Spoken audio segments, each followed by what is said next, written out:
Hello, Internet. I'm Matt. And I'm Monster Punter. And this is the Parallax Scrolling Podcast, where we give you our perspective on video games and the news that affects them. And we got kind of a interesting week. Like, some exciting stuff happened, but some not really exciting stuff happened. Like, not as much as we've had in the past. Yeah, we're in that lull before the storm. I mean, we had the Nintendo Direct. Right, which we're going to talk about. Yeah, and so there's a lot to talk about there. I think there's some good developments in the Activision Blizzard acquisition that are worth talking about. And then there's a news story that just makes me kind of jealous. I imagine a lot of people jealous. Yeah. But we'll get into those here in a second. But before we do, how's the video game front going? Oh, man. So I'm playing Diablo 4. And it's nice to have a game where from the outset it's like, this is the bad guys. Go kill the bad guys. There's no ambiguity really whatsoever. And I kind of appreciate that for once. It reminds me, I always find it funny in like the Mega Man series where like you start getting like 7 and 8 and you're like, oh, some mysterious new enemy has arrived, and everyone's like, no, it's still Wily. And then when it reveals to be Wily at the end, you're like, yeah, we kind of called it. I kind of miss that era of ambiguity. Like, who could it be? Or non-ambiguity. Yes, exactly. How it's kind of like Superman. What's the bad guy using this time? Oh, kryptonite. Oh, another type of kryptonite. Oh, what? More kryptonite. But you know what? Honestly, that style of game I don't get into a whole lot anymore.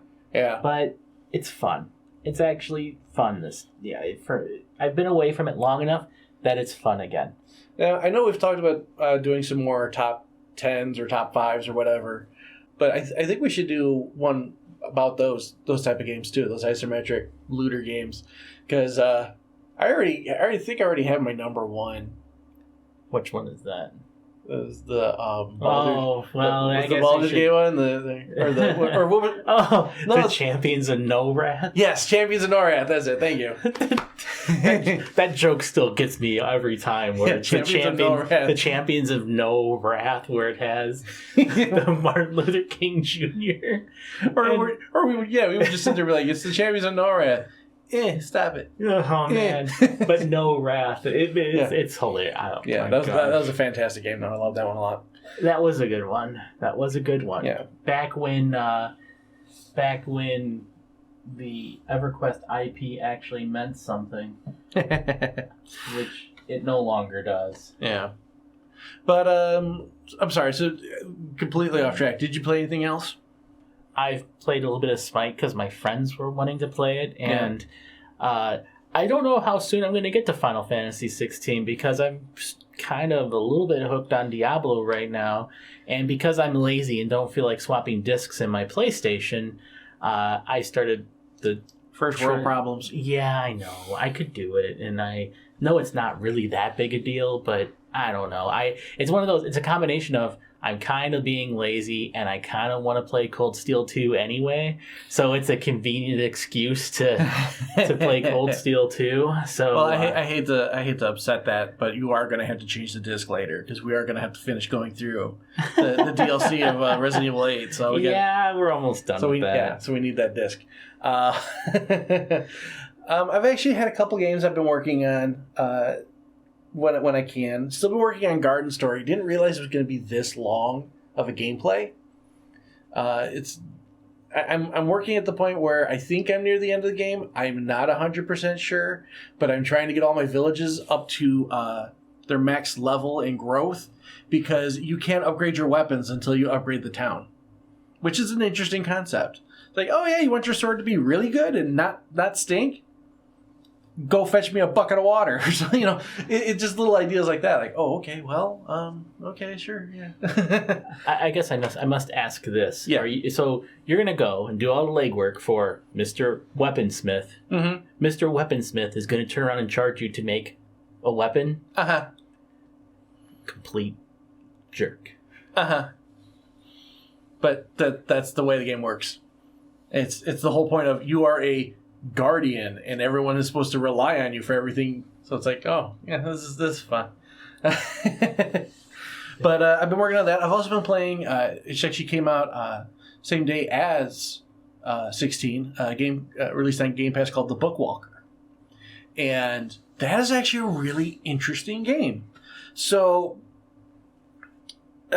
just to try to understand the story is hard enough, but it plays in two different game genres at the same time. When you're in the quote-unquote real world, you are in first-person mode. Mm-hmm. And it's all puzzle-solving first-person mode. When you jump into the book, that you have to... Because that's the whole point. You jump into books and you live through the characters and you try to solve puzzles that way. It changes to an isometric, like three-quarters view. And it's the old point-and-clicks. And it's... But it does it really well. Oh man, point-and-click adventures are never. And then on top of it, when you actually get into fights, it's an RPG fight system. Point-and-click. Well, I say point-and-click, but you still move around with the controller. But yeah, it's just that whole concept. It's very interesting, and I'm kind of digging it. The controls are a little frustrating when you're walking around outside of first person, but you get used to it, and it's really more about trying to understand what's happening in this whole story. It's nuts, but I'm enjoying it. So, okay, those are kind of my big ones. Now, like you said, we have news to talk about today, but I think before we do, I think we should cover the Nintendo Direct. And when I say we cover the Nintendo Direct, we are going to for the Nintendo fanboys and fangirls and fan peoples. We are probably going to offend you because we're not going to give it the due process that we did the PlayStation or the Xbox. Why? Because when we watched the PlayStation showcase, we were hoping to find good stuff. The Xbox showcase, it was literally a live reaction, so it was we had went through the whole thing that way too.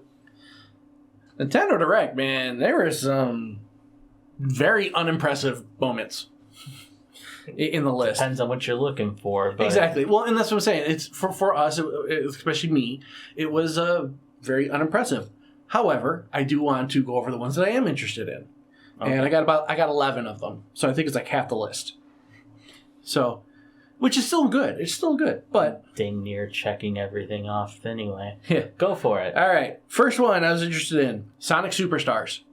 Okay. Game just looks amazing, first off. Yes. The fact that you finally get to play as Amy Rose.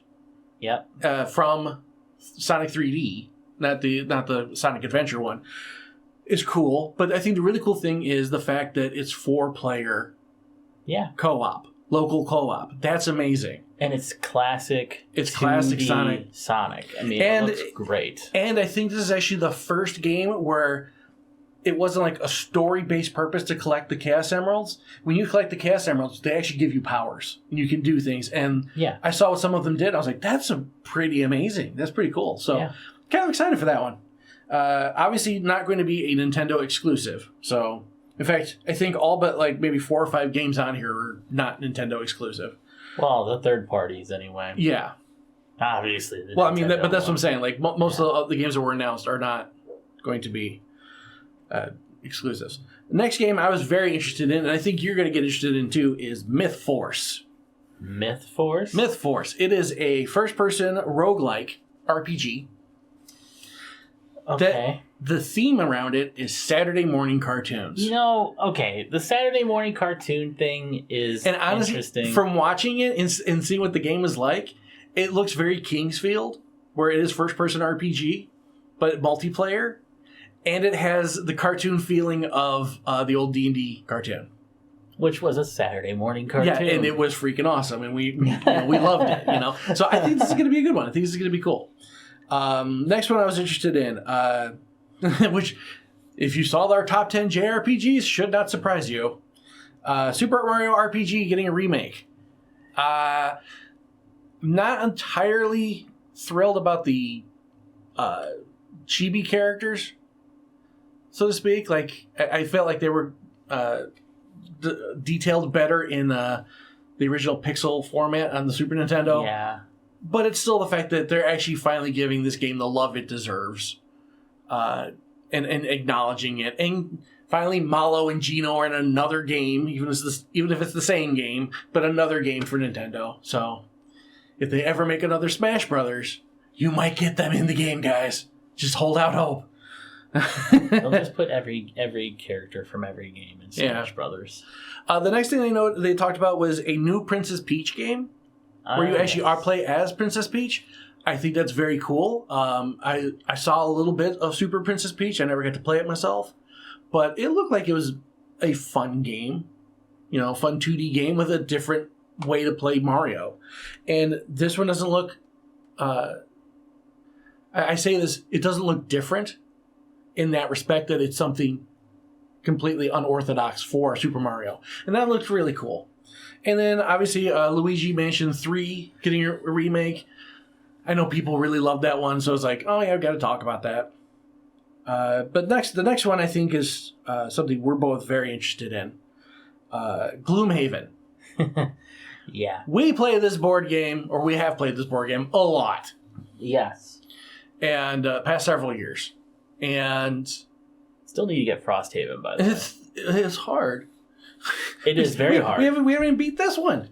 But it's coming. They're making a video game adaptation, and it looks very true to form, and that's what I think is exciting about it. Yeah, that's what actually got me more. I was like, oh, Gloomhaven, and then I watched the video. I'm like, okay, it looks like they might be be true to the actual board game, which could be very cool. So and the fact that it comes out in September is kind of exciting. Yes. So, all right, next game I kind of want this one to be good, but I know it's not going to be good just because I know who's bringing it out.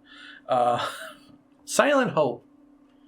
So it's an action RPG being brought out by Xseed. So if you know who Xseed is, you know why I'm disappointed. I think you might have the wrong idea on Xseed. Xseed localizes games. They don't. I know, but the games they pick are terrible. Well, I mean, they have in the past, but the Trails series ones they did, I can't really say that. They are responsible for bringing out Wild Arms 5. Yes. Which is like... A travesty. A travesty. So I still blame them for everything. And I will continue to do so. Right, moving on. An action RPG... What? No, hold on a second. No, We're stopping. No. We might be playing Earth Defense Force later on today, and that was ported by Xseed. It has their name on the box, and you have it, and you like it. I do not acknowledge such things. All right, moving on. Dragon Quest Monsters: The Dark Prince. Kind of neat.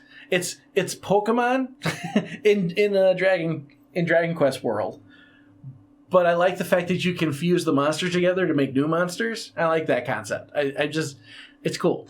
So that comes out in December, so I'm looking forward to that one. Third to last one. Vampire Survivors. Now, we've talked about this game before, and it's not that I'm excited about talking about it because it's coming to Switch finally. Yay! I don't care.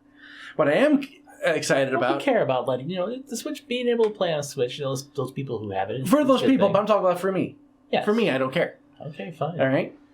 What I am excited about is that it launches the same day as the Couch Co-op update for all systems. So we're going to be able to play Vampire Survivors together. And it'll be fun. There's already enough going on the screen. Oh, got the head hiccups. I'm sorry. Yeah, but we're going to share XP. We're going to level up. We're going to share level ups. All this. It's going to be insanity, and it looks fun. In fact, I think they even spoiled everybody with the actual power combo at the end of the trailer. One of the hidden characters is a tree who has terrible movement, but he has one of the higher... stronger weapons as his power-up, or his starting weapon at least. And it gives off this massive aura. But then you saw the other players running around in the aura with their attacks. So I'm like, this is how you're going to do this. You're gonna protect yourselves with one guy, and everyone else is going to be on the offensive. Next one is another remake, Star Ocean: The Second Story. Now, I got so close to the end of this game. I wanted to finish this one. On the PlayStation. Yes. And it beat me up in the sense that you can't get all the characters in one go. There's actually characters who are locked out by certain decisions. Like, it's like if you pick decision A, you'll get character A, but you won't get character B. Mm-hmm. And that always tore me up. Because the one guy I wanted, I couldn't get with the other character I wanted, and it made me sad. So, but anyhow, it's still a great game. This one, it looks a little different, obviously, because it's being remade. I know you talked with me about it, saying you didn't like the 3D-ness. I'm willing to give it some more effort. I want to see more of it before I really lock it in as a playable or not playable game. So I'm not opposed to having 2D sprites on 3D backgrounds, but when you're trying to convey a classic look like they're doing here in the Star Ocean game, I think the backgrounds are too clean for it. And, you know... I can see that. I mean, especially if they stuck it with, like, if they gave it the treatment like they did Octopath Traveler, Octopath Traveler 2, Triangle Strategy. That's what they're doing here, but I think those three that you mentioned, the 3D... It's still 3D pixel art. It looks more closer to pixel art than this. This is... and to me, it comes off as a really weird look. Well, but who knows? We'll see what it comes out with in the end. Maybe they'll fix it or adjust it, or who knows. But lastly, the game I think everyone knows about already, Super Mario Brothers Wonder. Sorry, I had to try. Yeah, I know. By the way, just before he goes on that, we're not really talking about Pikmin 4, but for those people who enjoy Pikmin, it sounds like they're pretty excited about it. Yeah, I'm not. So that's why I didn't talk about it. Anyhow, Super Mario Brothers Wonder. It's not surprising that there's another 2D Mario game coming out, but this one looks really good. And I think the thing that grabs me the most about it is it's an improved physics engine. Like, I don't know if you noticed as you watch the trailer, but Mario doesn't float when he jumps. He goes up, he goes down. Oh, wait. So they instituted Toad jumping from Mario 2? They instituted Sonic jumping, I think. Like, I guess even Sonic's a little floaty in 2D. But no, he's just... All I know is that Toad in Super Mario Bros. 2... He was the fastest. But his hop was like just... There was nothing floaty about it whatsoever. Right. And I think one of the exciting things is this is the first game of this style that you actually get to play as Daisy, as one of the characters. Yeah. And that's really cool. And it looks like a fun game. And I have heard some people say that this looks like Mario takes acid because of some of the Wonder Flowers and what they do and how they change the world. But it looks fun. It just looks fun. And that's the one thing that Nintendo needed to be focusing on when it came to these type of games. Instead of trying to be innovative, just be fun. And somehow they managed to do both. So I'm excited for that one. And that's pretty much my opinion of the Direct. Everything else was either something we've already discussed, because it's already it's coming out on something else. Like most of those games are probably coming out on something else. But at the same time, there's a lot of games that they mentioned that I was just like, yep, that's not for me. Not interested. Yeah. So, okay, you have news, and I have reactions to your news. So let's go. All right, so I know we haven't talked about the Activision acquisition by Microsoft very much. On purpose. But I think some of the stuff that's happening in court right now in the United States actually does bear some attention. And it's actually really important in the matter. Now, I'm not going to cover this very much in depth, but just picking out some quotes and some things that kind of stood out. And one of those things was the FTC was pelting from every single angle they could while Phil Spencer was up there defending Microsoft. Right. Every single way you could ask the question, are you going to keep Call of Duty on PlayStation? They asked it to the point where the judge later on was just like, you guys have answered this. He's answered this question. Move along. When you get the judge overseeing the trial, or not. I don't know if it's a really trial, but the Okay, I'm going to stop you there for a second because that is a weird sentence. When the judge has to oversee the trial, they kind of always oversee the trial. Okay, fine. All right. Well, but, I mean, I agree. When the judge has to get involved to tell you to stop asking a question because you've already asked enough times, stop asking the question. Yeah, it's kind of crazy when it gets to that point. Yeah, when the judge has to interrupt, I think is that's a better way of saying it. Yeah. So I found that to be really interesting. But long story short, under oath, Phil Spencer committed Microsoft to putting Call of Duty on PlayStation 5 and, more importantly, future PlayStation versions. I kind of want to see that. Like, I don't play these games. I'm not good at these games. I don't play these games. I almost am tempted to pick up one of these games when the acquisition happens, just so I can have a PlayStation 5 game case with the Microsoft logo in the corner. Because it's... You can do that with Minecraft. Actually, you can't do it with Minecraft on PS5. Not for PS5. That was actually gone over in this too. Right, that's what I'm saying. Yeah. But I think because it's Call of Duty, I think that's why, because it's so significant in that respect. Okay. Saying Minecraft's like, okay, whatever, but yeah. Because it would be a game I wouldn't open either. It would just be like, I bought this so you could see how ridiculous people have been over the decades. Yeah. They could have done this a long time ago. On the stand, Phil Spencer admits that PlayStation has lost the console war, quote unquote. The PlayStation has lost? I'm sorry, Microsoft has lost the console war, quote unquote. Right. They've been in third place after 20 years. They've basically been in third place the whole time. Maybe not in console sales during the Xbox 360 generation, but just in total revenue anyway. And it's really interesting that when you start to think about everything they're doing from that kind of context, it starts to make more sense. Like, they were afraid that ZeniMax, the owners of Bethesda, were going to skip Microsoft or the Xbox for Starfield. Think about this. Sony had paid for exclusivity on Ghostwire Tokyo and Deathloop. And so Microsoft was really concerned that they'd miss out on Starfield. So they ultimately decided to buy the studio because they want to ensure those games are coming out for their platform. Now, obviously, they're going to say, some of those games aren't going to come out on PlayStation, but, it's still...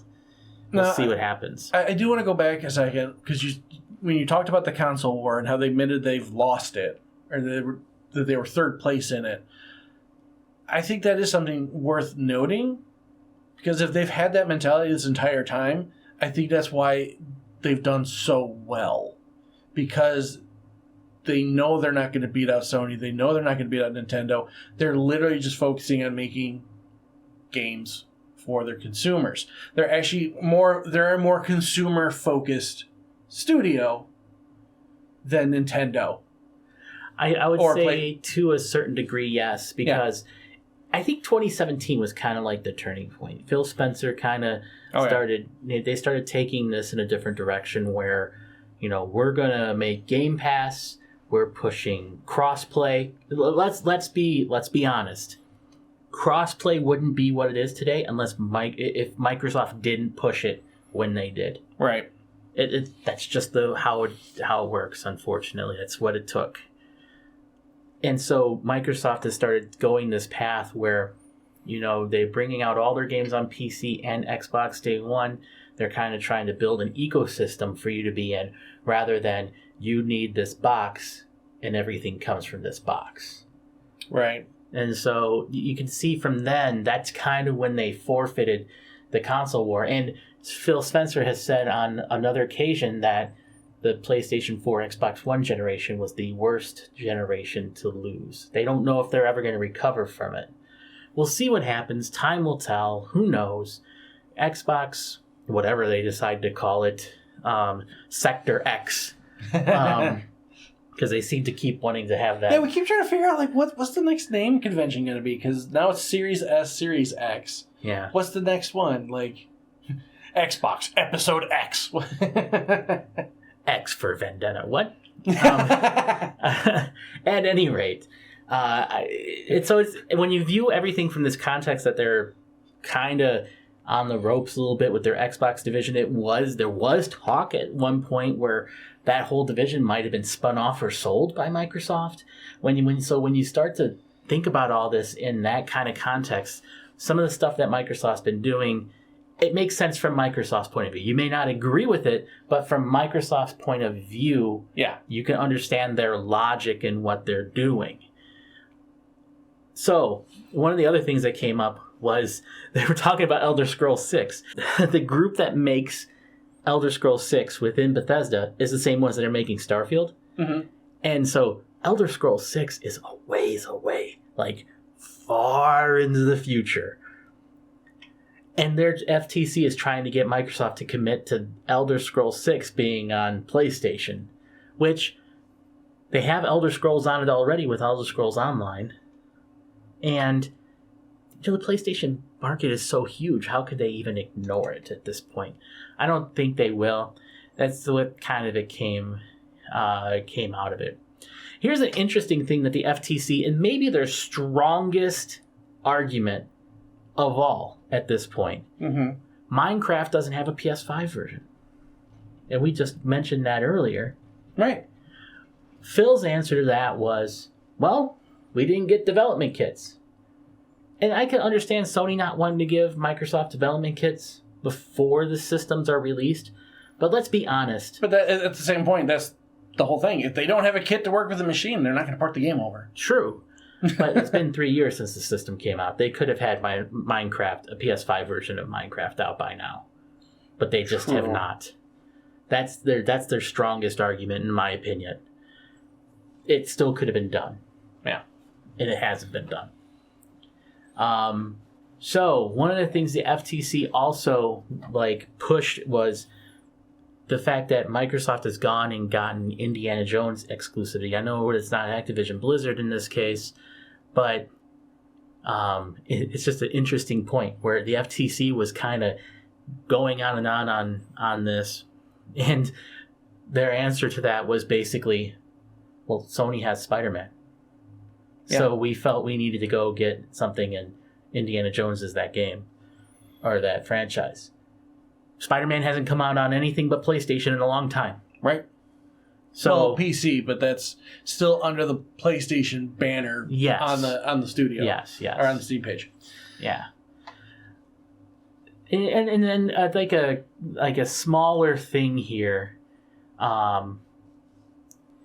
Microsoft doesn't expect the next consoles to be out till 2028. If that ends up being true, I think that's a really long generation, and I'm not really happy about that. Especially considering Microsoft has already said, we don't plan on coming out with a pro, quote-unquote, version of the Xbox.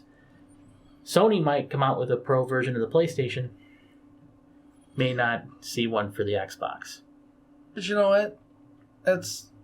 Again, I think that's okay. I think the big thing is, if they're saying they're not going to put their next system out till 2028, that means that they're focusing solely on getting games to load up the library for this system. Okay, but the technology by 2028 is going to be so old. Yeah, but at the same time, I also know plenty of people that refuse to have gotten a PS4 Pro or an Xbox, the Pro versions of any system, because they already have a system. Sure, and that okay. For people who are okay with just the base console, yeah, great. Enjoy that console. Right, but I'm saying, I don't think it's going to win them any massive sales. I for one would buy a pro console, but yes, you would. But you're also one of the few people I know that would. I know a lot more people that wouldn't. Well, I know they didn't sell fantastic. They sold good enough. The PS4 Pro and the Xbox Series X, but right. But I'm just saying, I don't know if they're selling us to that. But putting that aside, my broader point is the longest generation that didn't have a pro console, quote unquote, would have been the PS3 and the Xbox 360 generation. there was 8 years for the Xbox 360, 2005 to 2013. Mm-hmm. By the time 2013 came around, those games on the 360 just simply wasn't strong enough for the types of games that people wanted to play.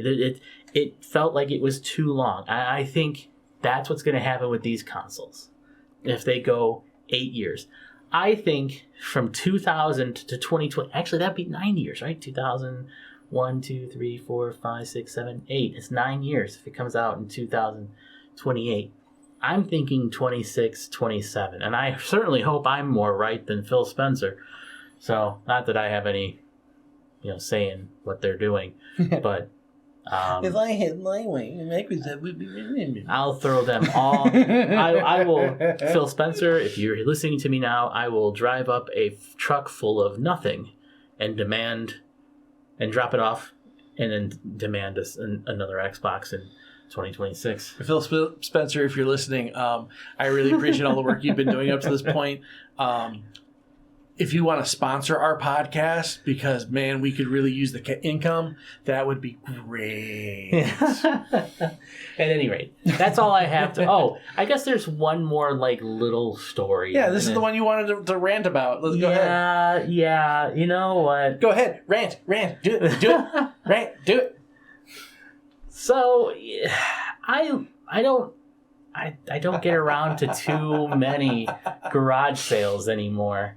And this is less and less common, but this dude got a haul, man. He paid $80 for this stuff, and there's some bangers in here, man. I'm sorry, I laughed over that. He paid $80 for anybody who missed that. $80. And the games that are in here, the PlayStation 1 and 2 games, he got more than $80 worth of games right here. Well, he got more than $80 in one of the games for the PlayStation 1 alone.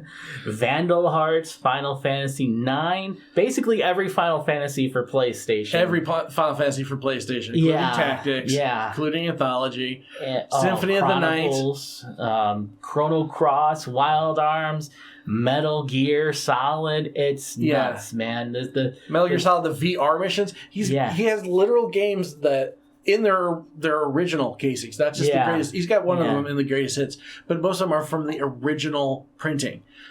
Those are worth money. The PlayStation 2 games aren't as impressive. I mean, you got Metal Gear Solid 2 here, but, we have some bangers like NBA Live 2004.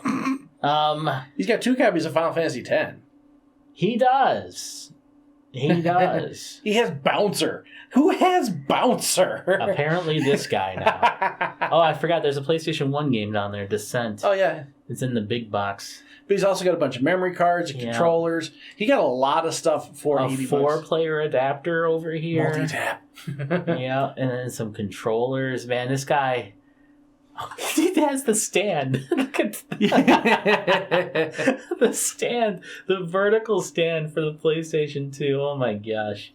So, Monster's a little salty. Yeah, a little bit. He just wanted to share that with all of you. I'm a little salty. I wish I was this guy right now. But anyway, that's all for me. So, really hasn't been a major newsworthy week aside from the FTC mumbo jumbo with the acquisition and the Nintendo Direct. Everything else seems kind of non-important.